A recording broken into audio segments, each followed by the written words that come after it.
नुपुर शर्मा जो भारतीय जनता पार्टी की राष्ट्रीय प्रवक्ता थी, उसने मोहम्मद साहब के ऊपर, पैगंबर साहब के ऊपर बहुत भद्दी टिप्पणी करने का काम किया और इसके लिए सारे देश भर में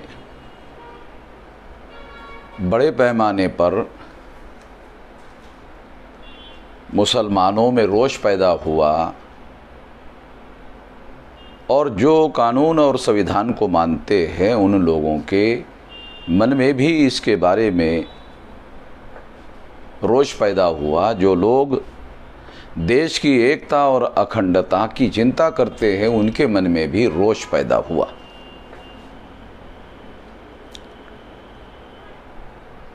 मगर भारत सरकार ने, जिसके नियंत्रण में होम डिपार्टमेंट है, दिल्ली का गृह मंत्रालय है, उन्होंने अभी तक इसके लिए किसी प्रकार की कोई कार्रवाई नहीं की। बहुत दुखद है और शर्मनाक बात है। भारत सरकार के होम डिपार्टमेंट के लिए भी ये बहुत शर्मनाक बात है, जिससे देश की एकता और अखंडता में खतरा पैदा करने का मामला हो। ऐसे मामले को बहुत ज़्यादा गंभीरता से लिया जाना चाहिए। मगर हैरान करने वाली बात है कि जो नुपुर शर्मा ने, जो खुद वकील है, यानी कानून जानती है, नहीं जानती है ऐसा नहीं है, इसका मतलब जानबूझकर यह बयान दिया गया।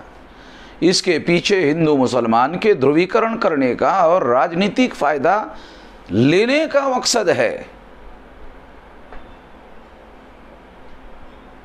और इस मकसद के तहत ये बयान दिया गया। बल्कि ये कहा जा सकता है कि बीजेपी के जो भी प्रवक्ता इस तरह की बातें करते हैं, वो बयान देते नहीं है, उनसे दिलवाया जाता है। मीडिया विभाग का प्रमुख आदमी उसका समर्थन कर रहा है। ये इस बात का सबूत है कि ये बीजेपी की ऑफिशियल लाइन है और इस ऑफिशियल लाइन के तहत वो लोग काम कर रहे थे। नवीन जिंदाल ने ट्विटर पर ट्वीट करके जब इस बात का समर्थन किया, तब इस बात को वो सिद्ध कर रहे थे कि ये ऑफिशियल लाइन है। अभी पार्टी ने नवीन जिंदाल को भी निकाल दिया और उसको, नुपुर शर्मा को सस्पेंड कर दिया। भारत सरकार कहती है कि ये भारत सरकार के विचार नहीं है। थोड़ी देर के लिए मान लिया जाए कि ये भारत सरकार के विचार नहीं है, मगर भारत सरकार ने और भारत सरकार के होम डिपार्टमेंट ने किसी प्रकार की कार्रवाई नहीं की। जब किसी प्रकार की भारत सरकार ने नुपुर शर्मा और नवीन जिंदाल के खिलाफ कोई कार्रवाई नहीं की, भारतीय जनता पार्टी ने उनके खिलाफ कार्रवाई की। इससे भी ये बात सिद्ध होती है कि भारत सरकार ने जब कार्रवाई नहीं की तो अभी भी भारत सरकार उसी विचारधारा को मान रही है जो नुपुर शर्मा ने बताया, जो नवीन जिंदाल ने कहा। अब उसकी वो जांच करने वाले हैं पार्टी के लोग। ये केवल नौटंकी है भारतीय जनता पार्टी की, जो नुपुर शर्मा को बचाने का काम कर रही है और मामला ठंडा करने का काम कर रही है। कई दिन हो गए, कार्रवाई नहीं की, एफआईआर दाखिल नहीं किया। होम डिपार्टमेंट ने या भारत सरकार ने कार्रवाई करनी चाहिए थी। होम डिपार्टमेंट या भारत सरकार ने अभी तक कोई कार्रवाई नहीं की। जो कार्रवाई की वो भाजपा ने की, संगठन ने की।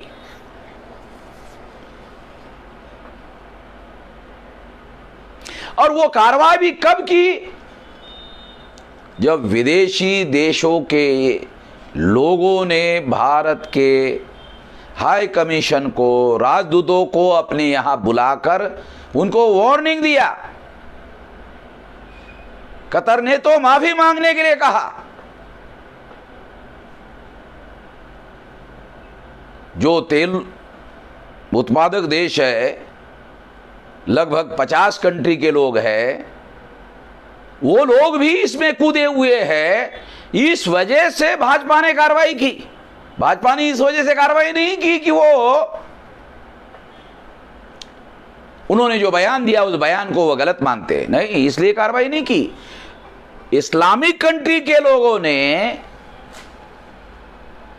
जब इंटरनेशनल लेवल पर दबाव बनाया तब जाकर के भाजपा ने कार्रवाई की। इंटरनेशनल लेवल पर केंद्र सरकार पर दबाव बनाया, केंद्र सरकार ने अभी तक कोई कार्रवाई नहीं की और कोई सबूत नहीं है कि केंद्र सरकार ने कार्रवाई की। केंद्र सरकार ने जब कार्रवाई नहीं की तो यह सिद्ध होता है केंद्र सरकार अभी भी उसी विचार को मानती है। नुपुर शर्मा अब कह रही है कि ऐसा बयान देने के पीछे किसी का दिल दुखाना उसका मकसद नहीं था। कितने भोले बनते हैं।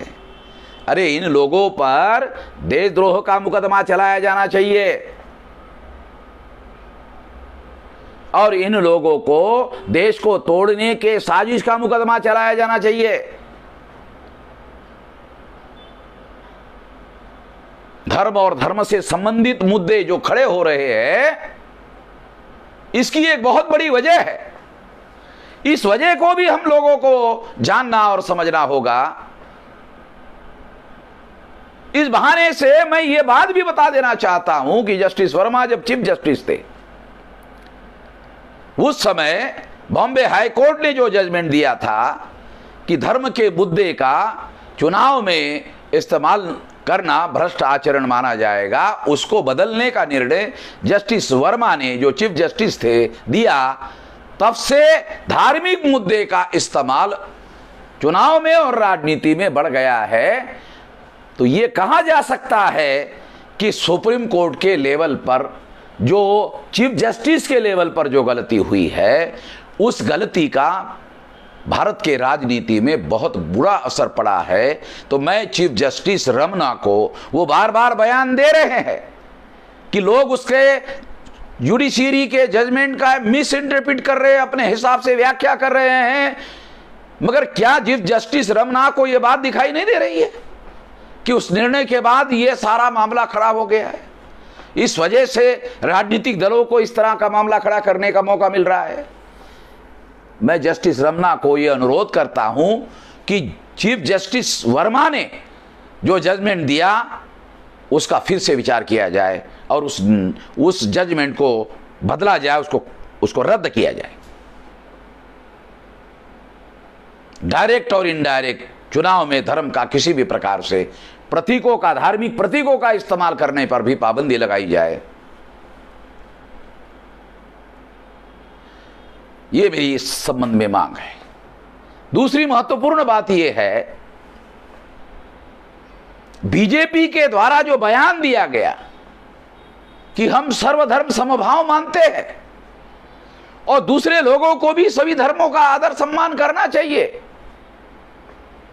तो क्या भाजपा के लोग ये कहते हैं कि हम लोग मनुस्मृति का सम्मान करें? जिन्होंने इंसानों को इंसान मानने से मना कर दिया, मनुस्मृति में जो आदेश लिखे हुए हैं, जो बातें लिखी हुई है, क्या उसका आदर करे? मनुस्मृति का और मनु का भी आदर करे? जो भाजपा कह रही है उसके अनुसार तो यही अर्थ निकालता है और मैं इस बयान का धिक्कार करता हूं। और किसी भी मापदंड में, किसी भी आधार पर हम लोग मनु का और मनुस्मृति का आदर नहीं करेंगे, उसका धिक्कार करेंगे, हर हालत में करेंगे।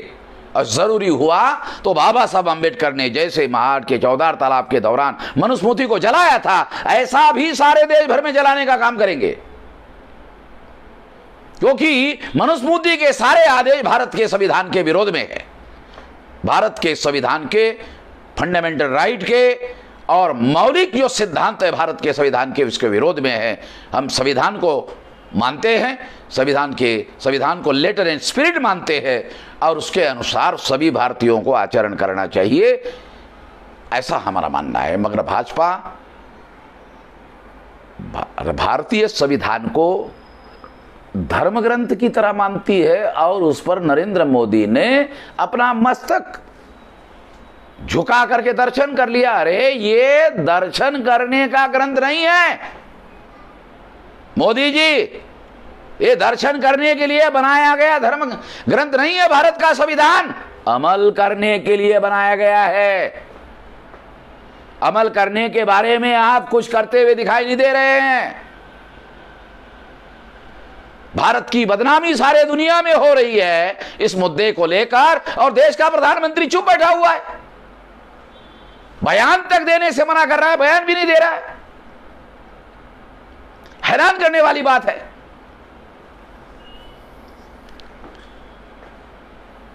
तो दोबारा मैं रिपीट करता हूं कि नुपुर शर्माकर और नवीन जिंदाल पर एफआईआर दाखिल किया जाए, उन पर देशद्रोह का मुकदमा चलाया जाए और ऐसे लोगों को सख्त से सख्त जो सजा हो सकती है वो दिया जाए ताकि दूसरों को सबक मिले। इस मौके पर मैं इतना ही कहना चाहता हूं।